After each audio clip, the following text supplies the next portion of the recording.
Xuntámosvos pois, para, digamos, comunicarvos o remate dun proceso que iniciamos case fai un ano, que era o de poñer a disposición das persoas necesitadas pois, esa vivenda social que se estuvera amañando na legislatura anterior, non?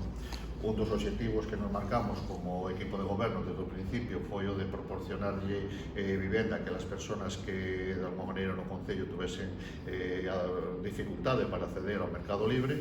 E, bueno, despois de facer todos os trámites, de elaborar unha ordenanza e de facer un proceso de selección, pois nos encontramos agora con que ese proceso remata e a persona a que lle adjudicamos a primeira vivenda que temos en este momento disponible pois é a Josefa Fidalgo Ferreira, non? Ela foi digamos, a que obtivo a puntuación maior en ese proceso, non?